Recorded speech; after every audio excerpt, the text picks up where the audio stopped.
Okay, what's up, everybody? Good morning. Welcome to a Monday edition of Morning Scone, presented by Brock, the Baton Rouge Orthopedic Clinic, Hudco Roofing, HudcoRoofing.com, Restored Motions, RestoredMotions.com, and ProCharge EV, ProChargeEV.com.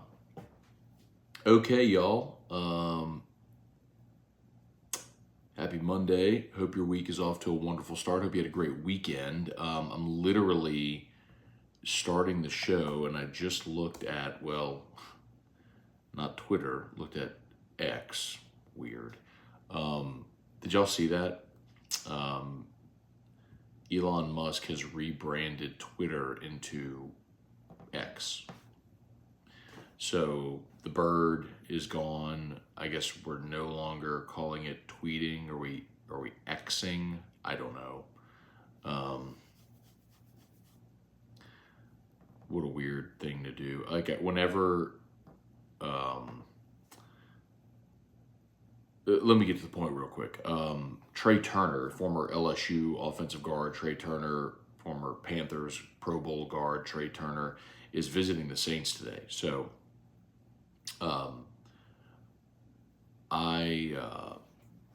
anyway,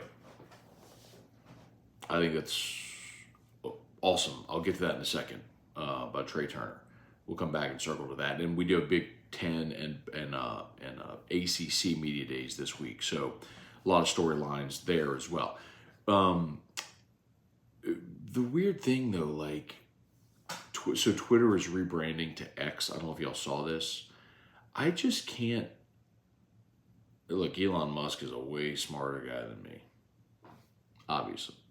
He's the richest man in the world. Whatever. Like when Zuckerberg rebranded to Meta, it's like Facebook is one of the most recognizable brands in the history of mankind. Literally. Why would you voluntarily dismiss something so internationally known? Anyway, whatever. So Elon Musk is doing the same thing. They're changing the name of Twitter to X, a black X. I mean, I know he's got the SpaceX and whatever. So I don't know, are we calling it Xing? Are we calling it tweeting? I really don't know, but whatever. So I opened up X and saw that Schefter tweeted that Trey Turner is visiting the Saints today. And I think that is really big news. I'd like to remind you that the Saints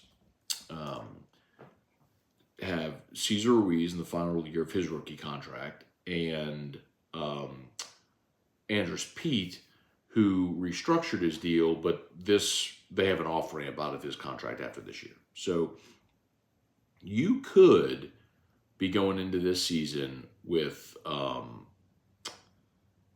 both those guys in the final year of their deal. Now, Trevor Penning can play guard, but I think you'd really love to see him win your starting left tackle job. I mean, use the first round pick on the guy. You'd love to see him beat out James Hurst, who's serviceable, but I don't think he was ever brought. I don't think I know he was never brought here to be your franchise left tackle. Like, he was brought in to be a rotational piece because he played both left and right tackle with the Ravens, and he was your swing guy. And then, of course, Teron Armstead got hurt and then signed with Miami, and so you didn't have a left tackle. Well, you draft Trevor Penning, and he got hurt in camp last year, and so Hurst became your left tackle. So it's just like you got a guy playing left tackle who's not a franchise left tackle, which ain't good. So you hope that Trevor Penning wins the left tackle job this year.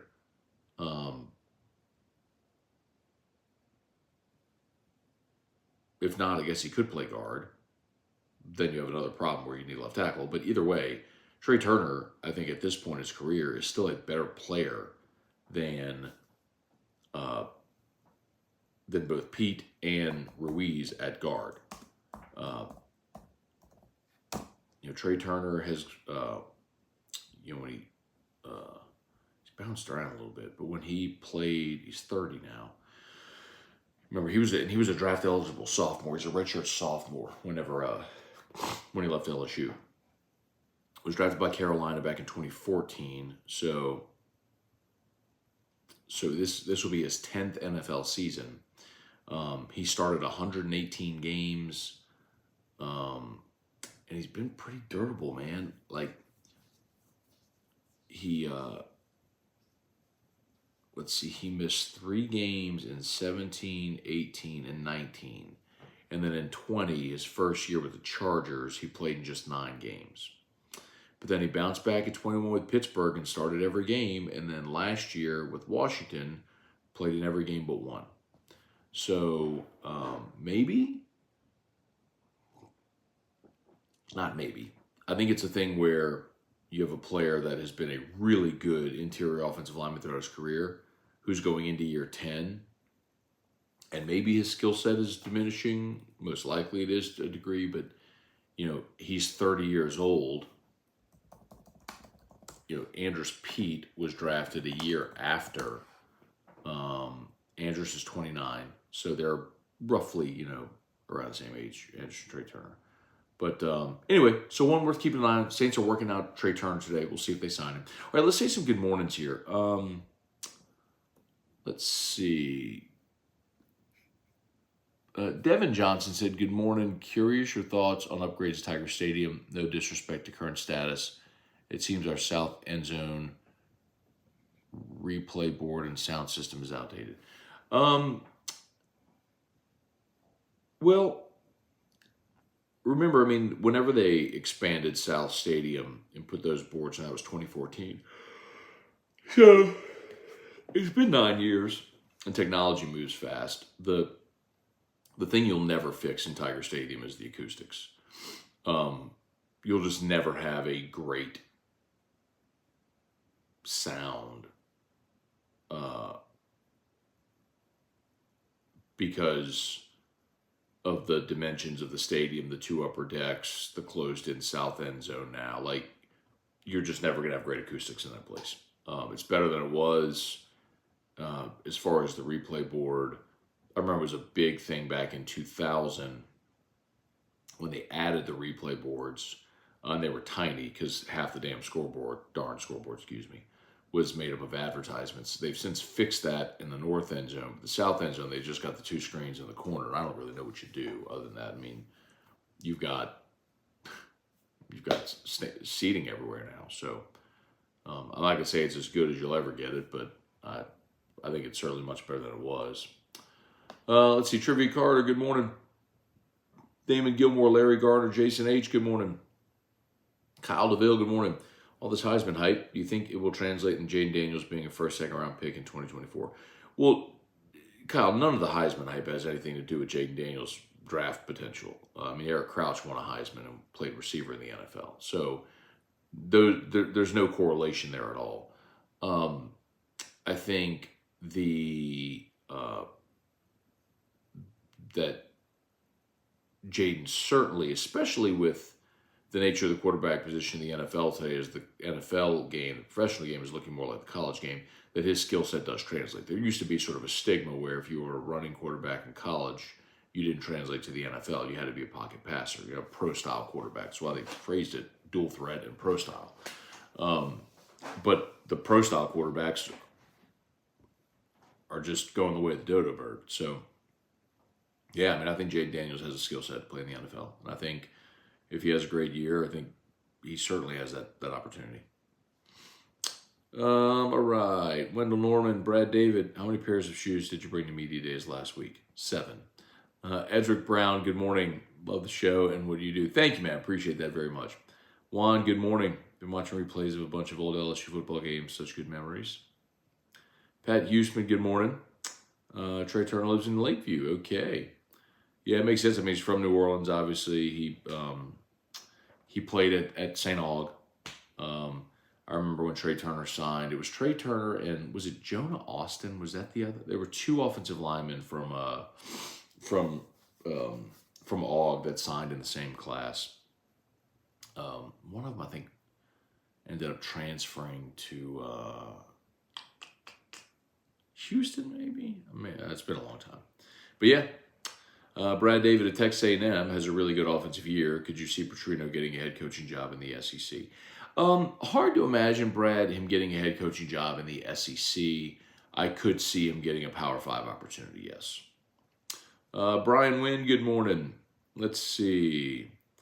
Juan, what is Jarvis's destination for the season? I don't know. I mean, it's probably a deal where when you're Jarvis and you're that veteran and you played a long time and you're coming off an injury, I think you're probably not starting camp anywhere. I think you wait until camp is moving along and there's either an injury, which necessitates a team signing an impact wide receiver, or a team gets into camp and realizes they don't have good enough receivers and they bring Jarvis in. I think that's kind of how that goes. Jesse Brown, good morning. Missed a few morning scones, packing the house before I move back to the Gulf South. Okay, man. Good luck with the move, man. That's great to hear. And no worries. You know where we'll be. Troy Bear, did you see a fan known as Game Time Saint got his own trading card? I didn't, and that's awful news. Devin Johnson, good morning. Let's see. Oh, you meant the north end zone for the video boards. Yeah, they could probably put something bigger there too. I guess I'd never really think of it, Troy or Devin. GameCube man, more Matt out here in Gatlinburg, Tennessee for vacation. Haven't been keeping up with the news. Any word on transfer portal for LSU baseball? Well, I mean, I don't know what the last you heard is, but the most recent addition was an outfielder from Arizona who played with Jay Johnson. Think of him as Gavin Dugas, Cade Beloso type of guy who's got almost 700 career at bats. We are waiting on word from Luke Holman, the Alabama pitcher, and Braden Montgomery from Stanford, the two-way player from Stanford. Montgomery's been playing with Team USA, and they expected that to sort of heat up after his summer with the collegiate national team finished. So we'll expect that to get going. And if LSU adds those two players, I think they're probably the odds-on favorite to win the national championship again. Because Holman would be part of your rotation, and then Montgomery is, batting somewhere in the top third of your lineup and starting in right field, and probably your closer as well. Kelly Gross, Bart St. Germain, Kirk Taylor, Bob Poole, what's going on? Dale Broussard, Charlie Cavell, Jeff McKithen, yo. Hope everybody had a great weekend. Thanks for being here, y'all. Brant Roban, good morning. I was thinking about the Florida State game. LSU lost by 1 with bizarre mishaps. When do you think with LSU's talent we should handle FSU this time around, LSU by 10? Well, remember this also, Brant. It's easy to look and say, well, LSU lost by 1. And, I mean, they did. They lost by 1. Missed a PAT. But LSU also muffed 2 punts. And Florida State had opportunities after both of them to tack on short yardage touchdowns and couldn't punch it in.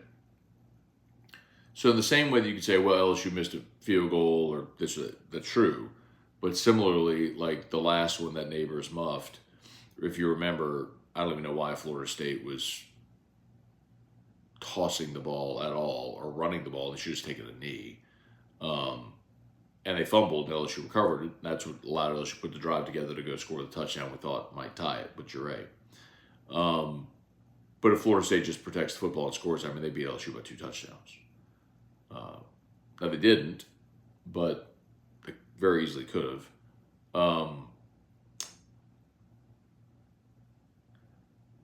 And Florida State is number 1 in the country as far as returning production. The thing that I'll say I learned last year certainly is that Jordan Travis is a really good player.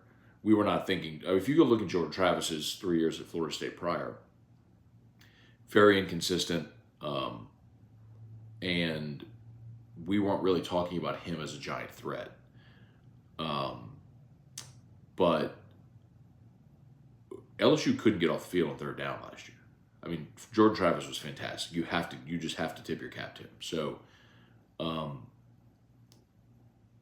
I think Florida State's a really good team. I mean, they returned Jared Verse came back, which nobody expected. He was thought to be a first round pick, so really good edge rusher is back. Uh,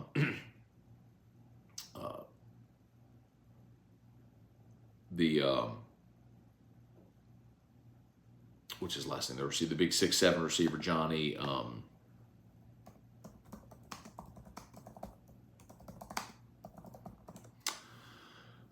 Johnny Wilson. How could I forget Johnny Wilson? Johnny Wilson's back. So they return. I mean, if you look at the returning production numbers across college football, Florida State is number one in the country in returning production. Basically, their entire team from a year ago is back. So, I mean, I'm not thinking in any way that game is going to be easy. I do like LSU to win. I do think LSU is probably the more talented team and should win that game, but I don't think that's going to be an easy game. If it is, then I think that would be a huge statement for this LSU team if they do just go and roll Florida State. Darren Reeves, good morning. Rachel Goff, happy Hall of Fame induction weekend. Okay. All right, let's see. Smash that like button. Oh, I'm sorry. Smash that like button. If you're on YouTube, smash the like button. Please subscribe up to the channel if you haven't done so yet. Facebook, please like the Matt Moscona page, share the post. Let's see, where are we? Tim Gotro, Weston Weaver, Anthony Court. Good morning. When does LSU fall camp start? We have not gotten the schedule yet for fall camp. Usually, it's the beginning of August. So my thought would be at some point next week. We'll get that beginning of August. I'll probably report next week. Next weekend is the end of July. I think Sunday is the 31st. So that following week at some point they'll report and then start practice after that. So Saints rookies report this week, and then the full roster reports next week, and then we'll see. Then after that, y'all, it's preseason football for the NFL. I mean, it's here. You've already got teams in training camp. You've already got NFL teams in training camp. So, it's here, man. It is here. Let's see. The Hall of Fame game is next Thursday. So Thursday, August the 3rd. So not this Thursday, but the next. So we're 10 days away. 10 days away from the first preseason game. Crazy. All right, y'all. A couple more here. Reed Rule, anticlimactic British Open. Harman was in control from beginning to end. I didn't watch a single stroke, but that's cool. Brian Wynn, biggest takeaway from SC Media Days last week. So I actually did a TikTok, a reel, a YouTube short, sharing my three biggest takeaways. I would tell you number one, someone other than Alabama being favored to win the league for the first time since 2015. That was significant. Number two, I believe that Hugh Freeze has rebuilt the Auburn roster the exact same way that Brian Kelly did a year ago at LSU. Heavy in the transfer portal with veteran players, filling their specific needs. And I do think Auburn will pull a big upset somewhere.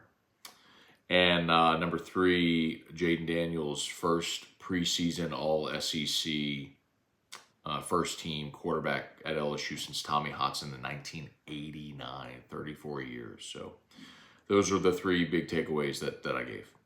But if you want me to give you something else, the really strange thing is that everybody at Media Days, every team, is going to be awesome. Usually you go to Media Days and you know what teams are feeling like they're going to struggle. Not necessarily from the players themselves, the coaches. You expect them to be optimistic, but when you go talk to all the media there, it's nothing but optimism. I mean, I look at Arkansas's schedule and I go, man, that is a really tough schedule. I don't know how they navigate that. They'd be lucky to get to 7 wins. But you talk to Arkansas, people are like, man, this is a team that can win 9 games. KJ Jefferson's back. They got Dan Enos coming in back as the offensive coordinator. I'm like, okay, but if you look at your schedule, you know, Ole Miss is, man, Lane Kiffin. Look at the deep quarterback room, trying to make a push in the West. Alabama is, well, they're Alabama. They're going to figure it out. Nick always does. Auburn, we just talked about. LSU's feeling like they're a championship contender. Yeah. Like, you just run through the entire league. South Carolina, hey, man, East is wide open. Finish strong. Spencer Rattler's back. Make a push at Tennessee. 11 wins last year. Build upon that. Ready to beat Georgia. We get them at home. Going undefeated. Like, it's everyone in the league feels this giant sense of optimism because outside of Georgia, there doesn't really feel like there's a certainty. And even with Georgia, you don't know how Carson Beck's going to play.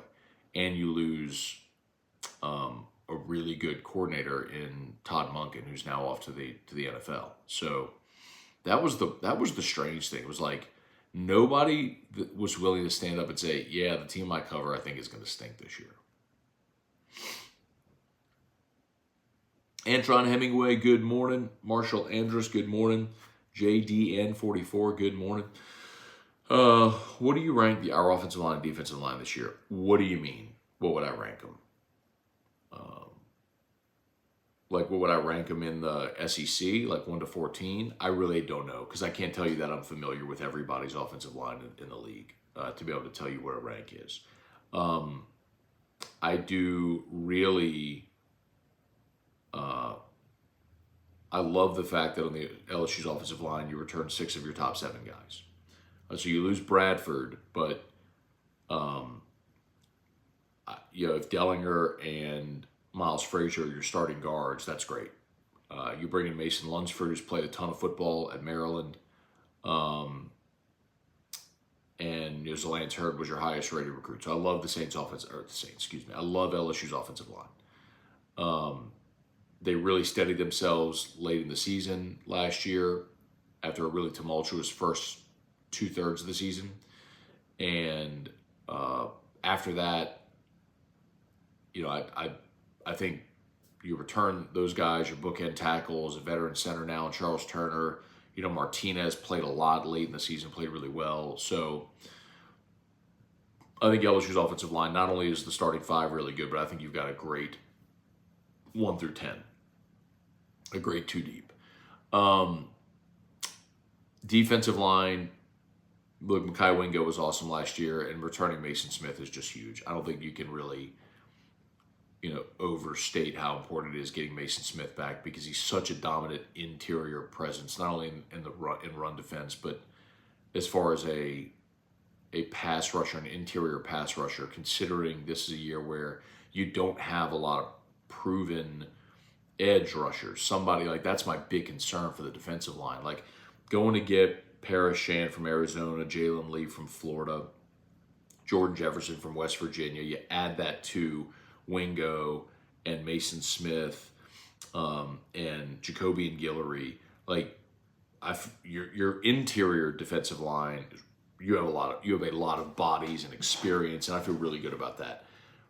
On the edge, it's a little more dicey, right? You added Braden Swinson from Oregon, but he's never been a great edge rusher. Has the body for it, but doesn't really have the skins on the wall. Ovi Agofu was a 6-year player you got from Texas. He played with Brian Kelly at Notre Dame, went to Texas, now LSU. Again, a veteran guy, but has never been super productive. Everybody's excited about Quincy Wiggins. I think he could be a big breakthrough guy this year. You have that big end spot where Ali Gay was on the left side. But until they go do it, it's still a giant unknown. So I think my biggest questions on this team are who wins the cornerback jobs and who rushes the passer. I know you've still got Harold Perkins, but Perkins is going to play on the inside, and they're going to still use him in situations at the jack spot, but But I think those are my two biggest questions, is cornerback and edge rusher. You figure those out, I think you'd be really good.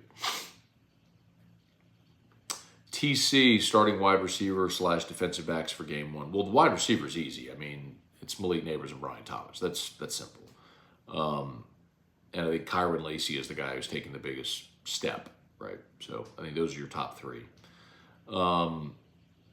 Defensive backs, if I had to guess today, I would tell you, I think Deuce Chestnut is one of your cornerbacks. And I would probably tell you J.K. Johnson is the other starting corner.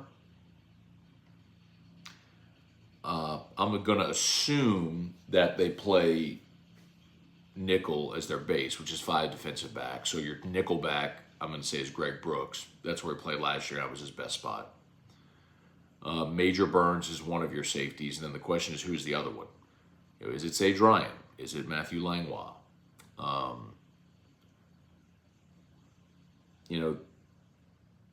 Does Javen Toviano win a starting job as a true freshman? Maybe. That's what I'm getting to. Like, your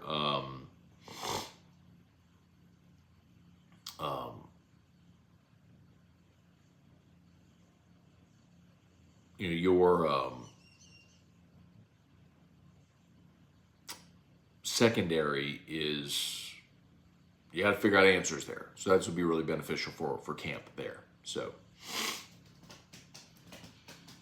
let's see. Troy Hebert, Saints rookies reported last week. Veterans are tomorrow. Sorry, I misspoke. That's the downside of being under an avalanche at SEC Media Days for a week. The rest of the world stops. But yes, that's correct. Let's see. Michael Richard. Good morning, Mr. Matt. Hope you have a blessed Monday. Michael Richard from the Best Bank in New Orleans. All right, Michael. Thanks for being there, man. Love the energy this morning. Hey, Dad. Good morning. Aiden says good morning. Good morning, Aiden. Hope you're having a great day. That's my godchild. Hope you have a great day after a long ride. They drove home from Kansas on, well, I guess that was Saturday when they drove home. So, and my dad went with them. So, long car ride, man. All right, let's see. Jerry DeLucky, good morning. Jerry was talking about you Saturday night, man. Was at a 40th birthday party for some friends, and saw Kelly O'Neill there. So we're talking about Bobby and you, and showed the picture of that you sent me of you two goobers, maybe with an uncouth hand gesture at me. We had a good time, man. Let's see. Any more? JDN44 Mac got 4 free tickets to Saints camp if you want to give them away on episode 2000. Oh, good looking out, man. You know what? Just so like, what we can do is, if you want, man, like, you can offer them up on in the comments if anybody wants to jump on them on Thursday. That'd be really cool. But I don't think you want me transacting with them or anything like that. So just kind of keep it easy. But that's cool. Yeah, great offer, man. Thank you so much. That's really cool.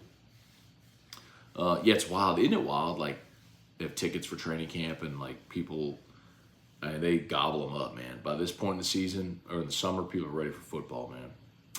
I'm here for it. Okay. All right, y'all. I think we're just about done. I got to get rolling. Let's see. Y'all have an awesome day. YouTube, please smash the like button, subscribe to the channel. Facebook, please like the Matt Moscona page, share the post. All right. We will, I'll get you an LSU Daily a bit later this morning, AFR at 3, and we'll look forward to talking to y'all then. Brock Rock and Wine is Saturday. Get your tickets, brortho.com, and Hudco Roofing, hudcoroofing.com. Do business with someone you know. Let's give you that free, no obligation roofing inspection. Okay, y'all have an awesome day. Peace.